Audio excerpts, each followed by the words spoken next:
Hi ಎಲ್ಲರಿಗೂ, ಇವತ್ತು ನಾನು ಇನ್ನೊಂದು ಮೆಡಿಸಿನಲ್ ಪ್ಲ್ಯಾಂಟ್ನ ನಿಮಗೆ ಪರಿಚಯ ಮಾಡಿ ಕೊಡ್ತಿದ್ದೇನೆ. ಇದೆಂತಮ್ಮ ಗಿಡ?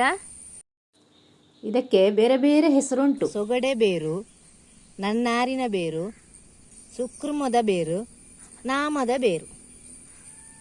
ಇದು ನಾಮ ಅಂತ ಹೆಸರು ಯಾಕೆಂದರೆ ಇದರಲ್ಲಿ ನಾಮ ಉಂಟು, ಮತ್ತು ಬೇರೆಲ್ಲ ಆಳವಾಗಿ ಇರ್ತದೆ. ಹಾಗೆ ಅದನ್ನು ತೆಗಿಲಿಕ್ಕೆಲ್ಲ ತುಂಬ ಕಷ್ಟ ಉಂಟು.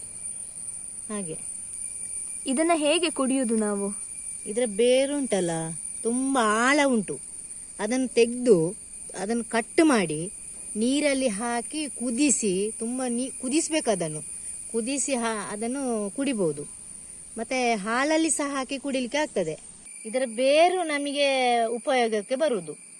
ಇದನ್ನು ಎಂತ ಮಾಡೋದು, ಸರಿ ಜಜ್ಜಿಬೇಕು. ಬೇರನ್ನು ತೆಗೆದು ಜಜ್ಜಿಬೇಕು. ಅದರ ಸಿಪ್ಪೆ ತೆಗಿಬೇಕು. ಫಸ್ಟಿಗೆ ಸಿಪ್ಪೆ ತೆಗೆದು ಅದನ್ನು ಬೇರನ್ನು ಜಜ್ಜಿ ನೀರಲ್ಲಿ ಹಾಕಿ ಕುಡಿಲಿಕ್ಕೆ ಆಗ್ತದೆ. ಕಷಾಯ ಮಾಡಿ ಕುಡಿಯುವುದು. ಮತ್ತು ಹಾಲಲ್ಲಿ ಸಹ ಹಾಕಿ ಕುಡಿಲಿಕ್ಕೆ ಆಗ್ತದೆ. ಅದನ್ನು ಶೇಖರಣೆ ಮಾಡಿ ಸಹ ಕುಡಿಲಿಕ್ಕೆ ಆಗ್ತದೆ. ಅದನ್ನು ಸರಿ ನೀರು ಹಾಕಬೇಕು. ನೀರು ಹಾಕಿ ಮುಕ್ಕಾಲು ಭಾಗದಷ್ಟು ಕುದಿಸಿ ಒಂದು ಮಣ್ಣಿನ ಪಾತ್ರೆಯಲ್ಲಿ ಇಡಬೇಕು. ಇಟ್ಟು ಅದಕ್ಕೆ ಬೆಲ್ಲ ಹಾಕಬೇಕು.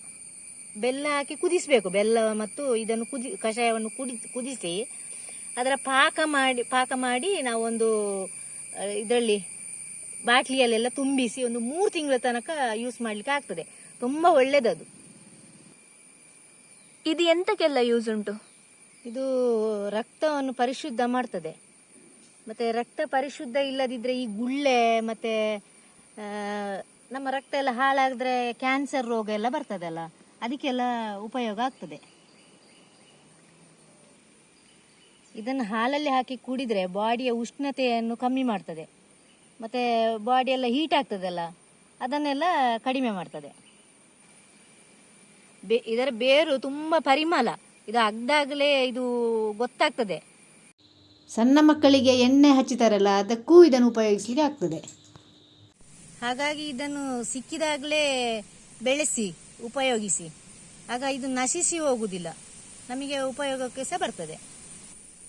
ಈ ವಿಡಿಯೋ ನಿಮಗೆ ಇಷ್ಟ ಆಗಿದ್ರೆ ಲೈಕ್ ಮಾಡಿ, ಸಬ್ಸ್ಕ್ರೈಬ್ ಮಾಡಿ. Thank you.